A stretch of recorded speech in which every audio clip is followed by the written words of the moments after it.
পানি উন্নয়ন বোর্ড কর্মকর্তারা বলছেন, নদী খননের জন্য সরকারের পক্ষ থেকে পর্যবেক্ষণ চলছে, যাতে শুষ্ক মৌসুমেও পানি ধরে রাখা সম্ভব হয়। বর্ষার সময় এই নদীতে প্রচুর পানি থাকে, আবার বর্ষার পরে বিভিন্ন জায়গায় চর জেগে ওঠার ফলে অনেকগুলি চ্যানেলে পরিণত হয়েছে, যার কারণে হয়তো শুকনো মৌসুমে পানির পরিমাণ কম দেখা যায়। এটা আমাদের সরকার কেন্দ্রীয়ভাবে এটার স্টাডি করতেছে এবং সেই স্টাডির আলোকে এটা খনন করে দিলে একটা চ্যানেলে প্রবাহিত করলে তখন আমরা প্রচুর পানি পাবো।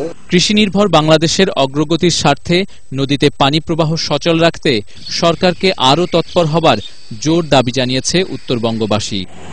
Bureau report, ATN Bangla. Teesta সহ ভারতের সাথে ৫৪টি অভিন্ন নদীর পানির ন্যায্য হিস্যার দাবিতে সিপিবি ও বাসদের লং মার্চ এখন রংপুরে। সেখানে কিছুক্ষণের মধ্যে স্থানীয় পাবলিক লাইব্রেরি মাঠে সমাবেশ অনুষ্ঠিত হবে। এরপর সেখান থেকে লং মার্চ রওনা হবে নীলফামারীর তিস্তা ব্যারেজের ডালিয়া পয়েন্টের দিকে। বিকেলে লালমনিরহাটের সাজুর বাজারে অনুষ্ঠিত হবে লং মার্চের সমাপনী জনসভা। এর আগে গতকাল সিরাজগঞ্জে আয়োজিত সমাবেশে সিপিবি ও বাসদ নেতারা অভিযোগ করেন, অভিন্ন নদীর পানির ন্যায্য হিস্যা থেকে বঞ্চিত হওয়ায় দেশের টিউবওয়েল ও ডিপ টিউবওয়েলে পানি উঠছে না। খাগড়াছড়ির লক্ষ্মীছড়িতে দুর্বৃত্তদের গুলিতে একজন নিহত ও একজন আহত হয়েছে। সকালে লক্ষ্মীছড়ির জর্গাছড়ি বাজারে একদল অস্ত্রধারী এলোপাথারি গুলি চালালে ব্যবসায়ী জয় কুমার চাকমা ঘটনাস্থলেই নিহত হন।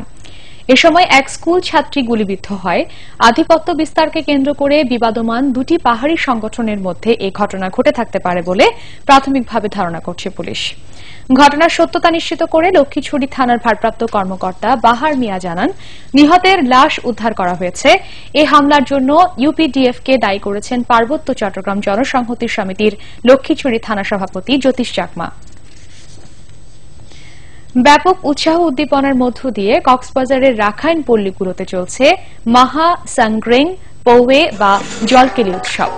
উৎসবকে ঘিরে সাজানো হয়েছে রাখাইন পল্লীগুলো। সব বয়সী মানুষের পাশাপাশি তরুণ তরুণীদের উচ্ছ্বাসে উৎসব চলছে দেশ জোড়ে সোরে। জেলার বিভিন্ন স্থানে প্রায় 50টি মণ্ডপে জলকেলি উৎসবের আয়োজন করা হয়েছে। সব মণ্ডপেই চলছে মনোমুগ্ধকর সাংস্কৃতিক অনুষ্ঠান। রাখাইন নববর্ষ 1376 সালকে বরণ করে নিতে গত বৃহস্পতিবার শুরু হওয়া 3 দিনের এই উৎসব শেষ হবে আজ।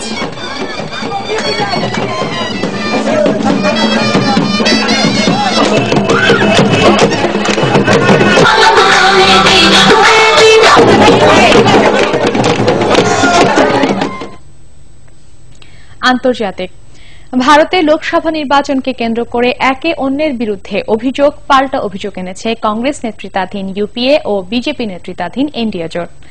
এনডিএর প্রধানমন্ত্রীর পদপ্রার্থী নরেন্দ্র মোদীর বিরুদ্ধে ঘৃণাসূচক বক্তব্য দেওয়ার জন্য ক্ষমা চাইতে অস্বীকৃতি জানিয়েছেন উত্তরপ্রদেশের সমাজবাদী পার্টির সিনিয়র নেতা আজম খান। এই বক্তব্যের জন্য আজমকে নির্বাচনী প্রচারণা চালানো থেকে বিরত থাকার নির্দেশ দিয়েছে নির্বাচন কমিশন। এদিকে ভারতের রাষ্ট্রীয় গণমাধ্যম দূরদর্শন এবং অল ইন্ডিয়া রেডিওতে বার্তা প্রচার থেকে কংগ্রেস সভানেত্রী সোনিয়া গান্ধীকে বিরত থাকার নির্দেশ দেওয়ার জন্য নির্বাচন কমিশনের কাছে আবেদন করেছে বিজেপি। এর মাধ্যমে সোনিয়া গান্ধী নির্বাচনী আচরণবিধি লঙ্ঘন করে অনৈতিক প্রভাব সৃষ্টির চেষ্টা করছেন বলে অভিযোগ করেছে বিজেপি। দায়িত্বে অবহেলার অভিযোগে দক্ষিণ কোরিয়ায় ডুবে যাওয়া ফেরির ক্যাপ্টেন লি জন সেওক ও 2 ক্রুকে গ্রেফতার করা হয়েছে। ফেরিটি ডোবার সময়ে ক্যাপ্টেনের পরিবর্তে অন্য একজন এটি চালাচ্ছিলেন বলে প্রমাণিত হওয়ার পর তাকে গ্রেফতার করা হয়। ফেরি ডোবার পর যাত্রীদের উদ্ধারে বিলম্ব করার অভিযোগও রয়েছে তার বিরুদ্ধে। গ্রেফতারের আগে ক্যাপ্টেনকে জেরা করা হয়। ফেরির অন্য 2 নাবিকের বিরুদ্ধে গ্রেফতারি পরোয়ানা জারি করা হয়েছে। প্রায় 500 যাত্রী নিয়ে এই ফেরি ডোবার ঘটনায় এখন পর্যন্ত অন্তত 28 জনের মৃত্যুর বিষয়টি নিশ্চিত হয়েছে। এই ঘটনায় নিখোঁজ রয়েছেন 250 শতাধিক। আন্তর্জাতিক চুক্তি অনুযায়ী ইউক্রেনে উত্তেজনা কমাতে ব্যর্থ হলে রাশিয়ার বিরুদ্ধে আরও কঠোর নিষেধাজ্ঞা আরোপের হুমকি দিয়েছে যুক্তরাষ্ট্র। মার্কিন জাতীয় নিরাপত্তা উপদেষ্টা সুসান রাইস এক সংবাদ সম্মেলনে এ হুমকি দেন। রুশপন্থী বিক্ষোভকারীরা অবরোধ করে রাখা ইউক্রেনের বিভিন্ন সরকারি ভবন ছাড়তে অস্বীকার করার পর যুক্তরাষ্ট্র এ হুমকি দিল। তবে যুক্তরাষ্ট্র ইউক্রেন সংকটের কারণে রাশিয়াকে এককভাবে দায়ী করছে বলে অভিযোগ করেছে ক্রেমলিন।